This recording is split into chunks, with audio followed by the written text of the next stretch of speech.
Pelo sinal da Santa Cruz, livrai-nos Deus, nosso Senhor, dos nossos inimigos. Em nome do Pai, do Filho e do Espírito Santo. Amém. Meu Senhor e meu Deus, creio firmemente que estás aqui, que me vês, que me ouves.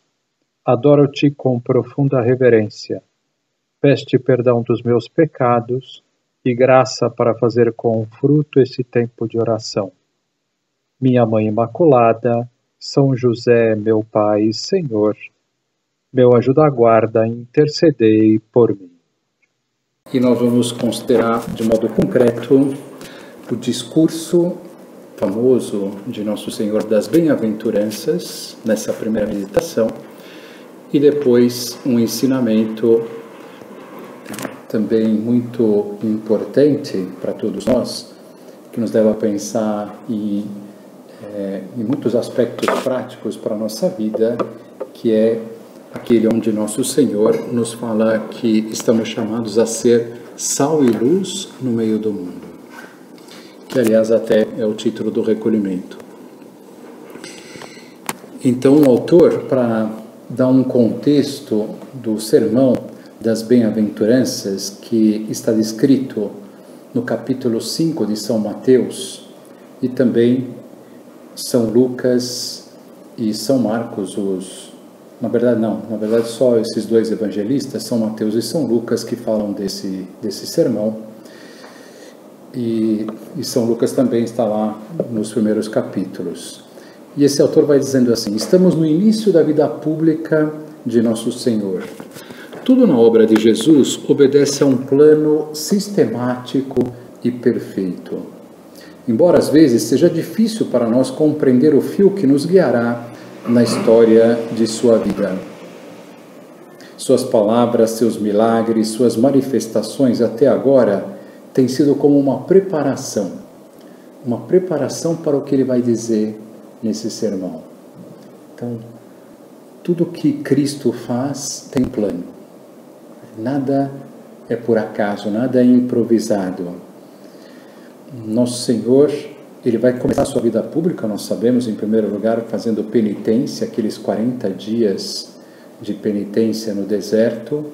E assim que começa, após esses dias no deserto, ele vai realizar vários milagres, porque nós vemos nesse plano de Deus de deixar claro para os homens, para nós, de que chegou o Messias, que chegou o Salvador, e que ele é o próprio Deus. Então ele vai mostrar através dos milagres o seu poder. As pessoas vão perceber que ele não é um profeta apenas, que ele não é, enfim, alguém importante, mas que é o próprio Deus. Ele vai servir dos milagres. E vai começar a sua pregação, a pregação da Boa Nova. O Evangelho significa Boa Nova. Então esse autor ele continua agora dizendo: tudo está pronto para esse passo decisivo, intimamente relacionado com a constituição do colégio apostólico. Ele já havia escolhido os 12. Então São Mateus, vai nos falar da vocação dos apóstolos, da escolha dos apóstolos antes desse momento, desse discurso tão conhecido. É como o complemento dessa escolha importante e como sua consequência natural.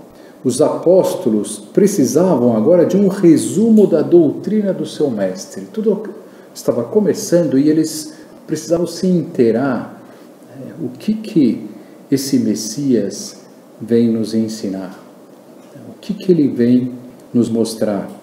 Eles o tinham visto realizar milagres, o ouviram pregar como quem tem autoridade, foram atraídos e dominados por ele, já o amavam verdadeiramente, mas agora o seu título de cooperadores, então Deus havia escolhido eles para estar ao seu lado, para serem os seus braços, para ser o seu braço direito, e então esse título de cooperadores exigia deles informações doutrinais mais precisas. Mas eu estou ao lado de quem? Está pregando o quê? Qual que é a sua doutrina? Então aqui estão algumas razões que motivaram este famoso discurso. Do discurso temos duas redações, a de São Mateus mais completa e a de São Lucas. Nele encontramos um tesouro incomparável de sabedoria e moralidade religiosa.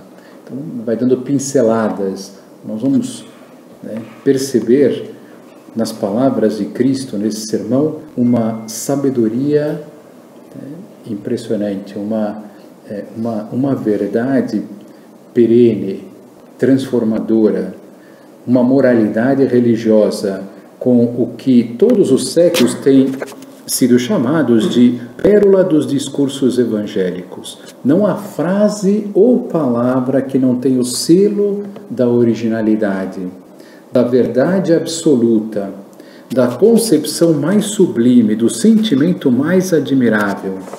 Ainda não é a última palavra de Cristo, está no começo, vai ser o começo da sua pregação. Cristo vai ensinar ainda outras coisas e que vão até complementar esse discurso. É apenas a introdução ao Evangelho, o manifesto no qual ele propõe as bases do seu programa moral, com a doutrina dos deveres e das recompensas. E então, São Mateus ele começa o seu capítulo 5, dizendo assim: vendo Jesus as multidões, subiu ao monte e sentou-se. Os discípulos aproximaram-se e Jesus começou a ensiná-los. Bem-aventurados os pobres em espírito, porque deles é o reino dos céus. Bem-aventurados os que choram, porque serão consolados. Bem-aventurados os mansos, porque possuirão a terra. Vale a pena relembrarmos, são 8 as bem-aventuranças. Vamos ouvi-las com calma, como se fosse a primeira vez. Vamos imaginar que nós estamos lá, nesse monte, nessa montanha. Fez-se silêncio e Nosso Senhor, numa maneira, com um senhorio, com uma majestade, vai dizendo essas palavras pausadamente. Bem-aventurados os pobres em espírito, porque deles é o reino dos céus. Bem-aventurados os que choram, porque serão consolados. Bem-aventurados os mansos, porque possuirão a terra. Essas verdades aqui que Nosso Senhor está dizendo não foram ensinadas no Antigo Testamento. Nós temos que fazer uma comparação com o Antigo Testamento. O Antigo Testamento vai frisar muito no segmento de Deus o cumprimento da sua lei. E há toda uma pedagogia de Deus ao ensinar as verdades de fé, a sua doutrina. Uma pedagogia de capacidade nossa de receber essa verdade. Sabendo que Deus vai nos tirar da barbárie, de uma grande grosseria, casca grossa no âmbito moral, verdadeiros bárbaros, que Deus teve que estabelecer a lei do talião. O que é a lei do talião? Talião vem do latim talis qualis, tal qual. A lei da igualdade. E a igualdade em quê? Na vingança. Igualdade é na vingança. Olho por olho, dente por dente. Mas Deus estabeleceu a lei do talião? Como assim que Deus tinha estabelecido uma igualdade na maldade, na vingança? Por quê? Porque isso foi um avanço ao que era antes. Que a maldade não tinha limites. A maldade, se você fazia um mal a alguém, ele te retribuía 10 vezes pior.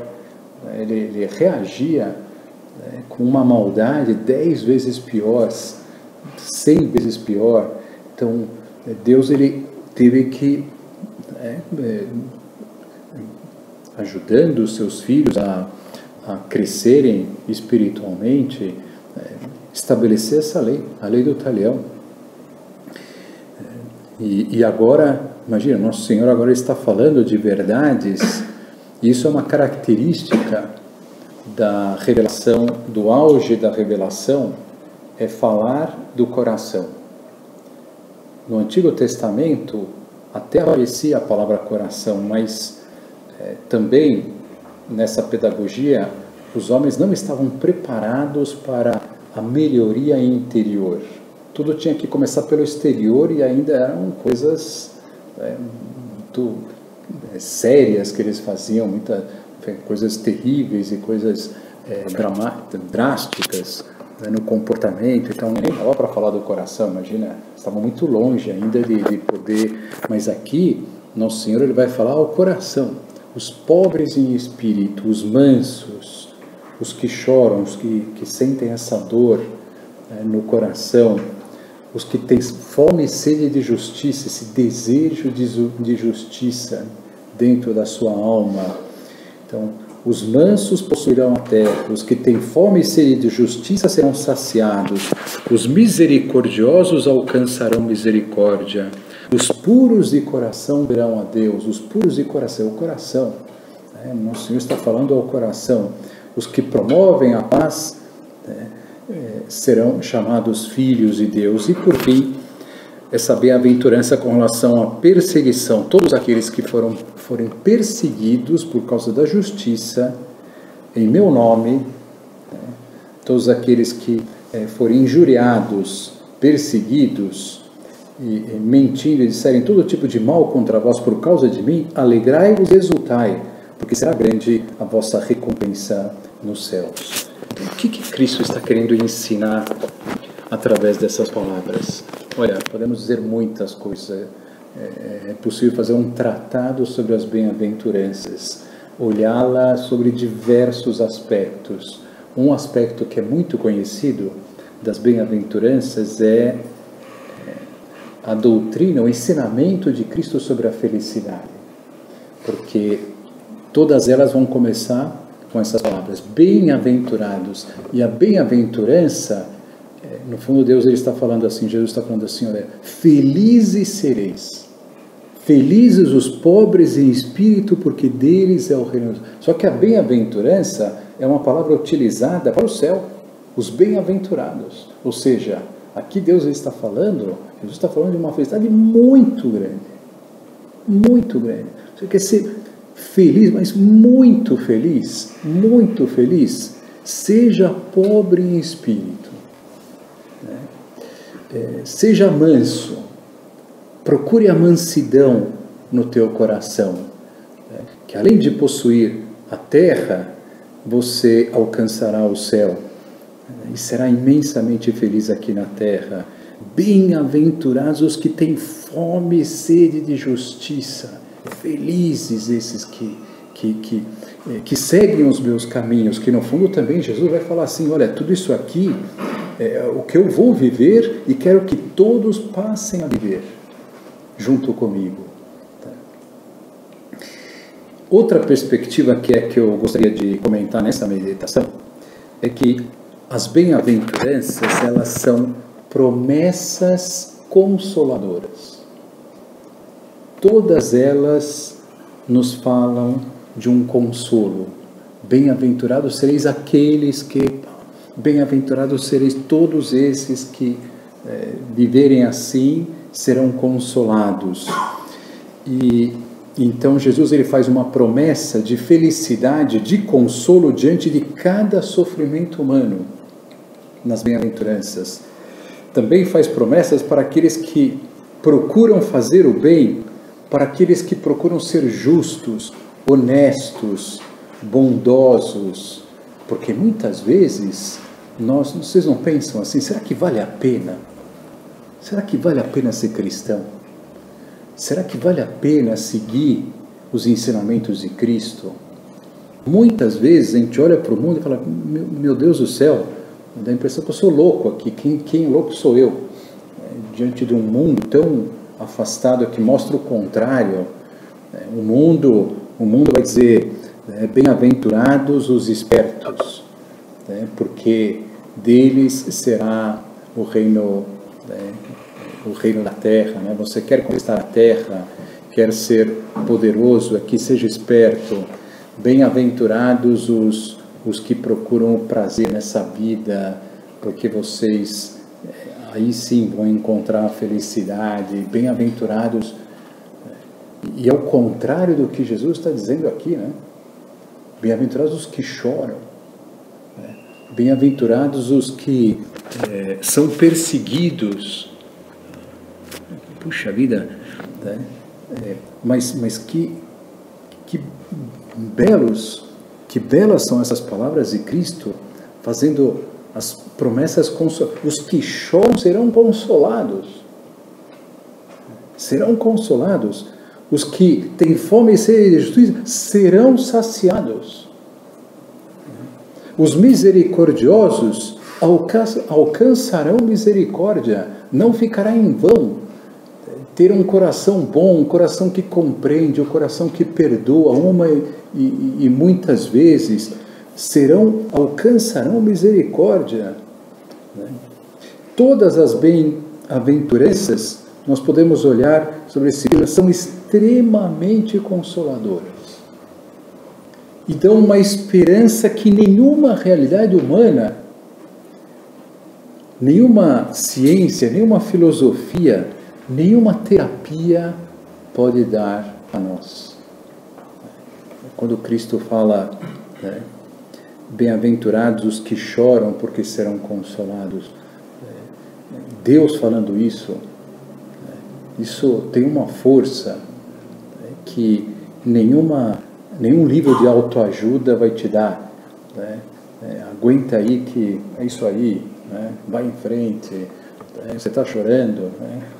Fica tranquilo, tudo vai mudar, tudo vai melhorar. Frases de efeito, uma coisa é uma frase de efeito, outra coisa é Deus falando, né?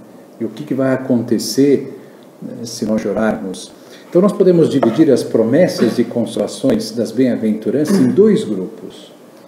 Então, refletindo em cima delas, isso é algo que fui pensando e, né, nesse prisma das consolações, me veio essa ideia, né, de que há dois grupos nas bem-aventuranças com relação às consolações. Aquelas que são consolações para o sofrimento e aquelas que são consolações para um sofrimento especial. Qual é? De fazer o bem. E nessa meditação, eu gostaria de falar só sobre o primeiro grupo, que é de uma bem-aventurança, que já mencionamos. Bem-aventurados os que choram, porque serão consolados. Bom, vamos aprofundar nessas palavras de nosso Senhor. A primeira consideração que nós podemos fazer dessa bem-aventurança é sobre a sua abrangência. Quando Jesus fala do choro, dá a entender a dor que sentimos em qualquer sofrimento, não é? Jesus não está falando do choro em si, quando nós derramamos lágrimas. Então, quando isso ocorre, você vai ser consolado. Não. Jesus está falando bem-aventurados os que sofrem. No fundo é isso. Por isso, essa bem-aventurança podia ser escrita dessa forma. Bem-aventurados os que sofrem, porque serão consolados. E assim, essa bem-aventurança passa a ser a fonte de uma grande esperança. A promessa de Deus da consolação de todo o sofrimento humano. Sabendo que nós sofremos muito aqui na Terra. Estamos sempre carregando a cruz, porque, como Jesus mesmo disse, quem quiser ser meu discípulo, negue-se a si mesmo, tome a sua cruz e me siga. A cruz faz parte da nossa vida. Sempre ela aparece de diversas formas, mesmo para aqueles que não seguem Jesus Cristo, porque Deus permitirá a cruz para eles também, para que eles se convertam. Para nós, se já nos convertemos para Ele, será para a nossa santificação. Então a cruz, ela vai ter esse papel santificador. Mas que bonito é isso, né? Que Deus, através dessas palavras, dessa bem-aventurança, revela todo o seu amor. E qual é? que ele mostra que ele não é indiferente a nenhum sofrimento humano. Nenhum sofrimento humano. Muitas vezes nós pensamos que estamos sozinhos naquele sofrimento e nem entendemos por que estamos passando por aquilo. No entanto, nessa bem-aventurança nós vamos entender que nunca estaremos sozinhos se aquilo está acontecendo e faz parte dos planos de Deus, e Deus nos consolará. Ele vem como um pai para nos colocar no seu colo, né? Muitas vezes, né, como disse, né, não nos poupará de sofrimento, né? Mas não haverá nenhum sofrimento nenhum sem a consolação, sem a sua consolação. Vamos pensar em dores terríveis que o ser humano passa. Quem sabe um ou outro possa ter, que está aqui, passado por elas. Essa primeira, não sei, parece que não, mas pela minha experiência, talvez pela de vocês também, lógico que também há diferença entre dor física, a dor do coração, a dor moral, mas uma dor assim muito grande para os homens, para os seres humanos, é a de perder um filho. Perder um filho. E muitas vezes nessa hora esse pai ou essa mãe vão perguntar: por quê? Por quê? E parece que isso não é uma dor, um sofrimento que jamais vai ser curado, essa dor. É uma ferida que vai se abrir e jamais vai ser tratada, vai ser curada, vai desaparecer. Eu me lembro, 2 anos atrás, quando acompanhei umas pessoas conhecidas. Na verdade, eu conheci uma moça que estava nesse avião, um avião que fez uma viagem daqui de São Paulo para o sul da Bahia. Eles estavam indo para lá no feriado da 15 de novembro, estavam viajando, passar uns dias num resort no sul da Bahia.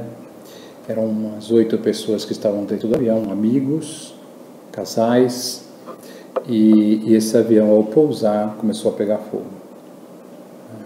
Foi uma tragédia muito grande. Eu conheci uma moça que estava nesse avião, estava sua irmã, ambas casadas. Essa que eu conheço tinha casado há pouco tempo, poucos meses antes, ainda não tinha nenhum filho. A outra irmã mais velha tinha um filho, marido, então o marido estava no avião, seu filho estava no avião, e essa que é a irmã estava no fundo, e aí eles ficaram desesperados, né? Começou a pegar fogo, eles foram abrir a porta do avião, e quando o fogo encontra oxigênio, ele vai com tudo. Então ele entrou com tudo dentro do avião, e eles, para se salvar, os que estavam na frente, tiveram que cruzar uma barreira de fogo. Então, ou faziam isso, ou morreriam ali. Então, sofreram queimaduras terríveis, foram socorridos, foram tomar a primeira dose de morfina depois de umas 5 horas. E essa moça, a irmã dessa moça que eu conhecia mais velha, que estava no fundo, morreu, não conseguiu sair. A outra, essa que eu conhecia, saiu, mas morreu no dia seguinte. Eram 2 irmãs, e essa senhora só tinha essas 2 filhas. Então, imaginem você se colocar no lugar dessa senhora e saber que em poucas horas as suas 2 filhas morreram. E eu fui no velório e tudo, e o marido dessa mais velha foi para o hospital com queimaduras gravíssimas, o outro marido também, e esse menino também sobreviveu, mas com queimaduras terríveis. E essa senhora, eu me lembro que ela me falou assim: olha, Padre Paulo, agora a razão de ser da minha vida é esse meu neto. Perdi as minhas filhas e agora toda a razão de ser da minha vida é esse meu neto. E ela fui passando os dias no hospital, todos os dias estava ali acompanhando e tal. E aí um dia fui lá para o hospital, cruzei com o médico, o cirurgião plástico, ele olhou para mim e falou assim, olha, está morrendo. Então, e aí eu cheguei lá no quarto e estava sendo socorrido esse garoto e morreu. E aí o médico começou a chorar, enfim, a equipe lá sofreu bastante e ele pediu para que eu ficasse porque essa senhora não estava lá, para que o Senhor possa consolá-la. E quando ela chegou, enfim, aquela sensação de que eu não tinha nada que falar, o que eu poderia dizer para consolar essa senhora, que o sofrimento que ela estava passando, nunca cheguei perto dele, e realmente é muito difícil, muito difícil. Então, olha o que nosso Senhor está dizendo nessa bem-aventurança. Bem-aventurados os que sofrem, porque serão consolados. Serão consolados. Toda dor do ser humano será consolada. Vamos imaginar outros sofrimentos, alguém que foi alvo de uma grande injustiça na sua vida, ou está padecendo uma doença grave, que faz rever toda a vida e o sentido dela, ou alguém que perdeu um emprego numa situação delicada da vida, com mais idade, alguém que está passando por uma crise econômica dilacerante, alguém que foi traído no amor, uma outra dor muito grande. Quanto mais se ama, mais a dor que se sente numa traição.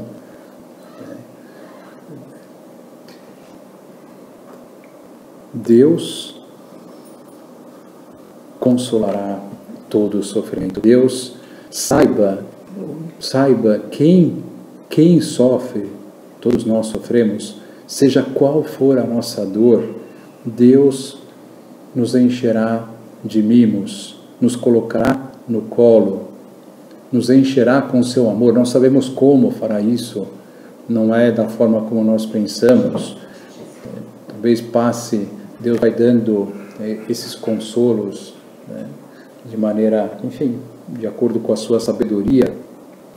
E isso acontecerá, lógico, se soubermos abandonar-nos nas mãos de Deus nessa hora. Então é um grande desafio, porque diante da grande dor pode haver uma grande revolta. Uma grande revolta. E diante da dor pode surgir o vitimismo. Quantas pessoas que nós conhecemos que se tornaram vítimas, se fizeram vítimas, hoje se vitimizam perante o passado, perante as suas dores do passado. Essas pessoas ainda não entenderam essa bem-aventurança, não se abriram para o consolo de Deus. Então, todo sofrimento será consolado por Ele. E quando nós estamos junto de Deus, os santos diziam, São José Maria dizia, que não somos nós quem carregamos a cruz, mas é Ele, que a cruz se torna mais leve, que de alguma maneira é Deus que passa a carregar essa cruz. Esta bem-aventurança, portanto, deve ser gravada no fundo do nosso coração. No fundo do nosso coração. Deus é Pai. Deus é Pai. Muito Pai. Se nós, vendo uma pessoa querida sofrer, fazemos de tudo para que essa pessoa seja aliviada, quanto mais Deus. Se um pai bom vai socorrer esse filho, essa filha, vai fazer de tudo para aliviar o sofrimento desse filho, imaginem Deus.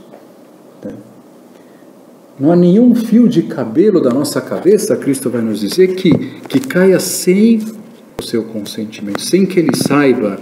Então, dessa forma, não há sofrimento, por menor que seja, que Deus não tenha conhecimento. E se Deus não nos poupou desse sofrimento, é porque dele virá um bem muito, muito grande.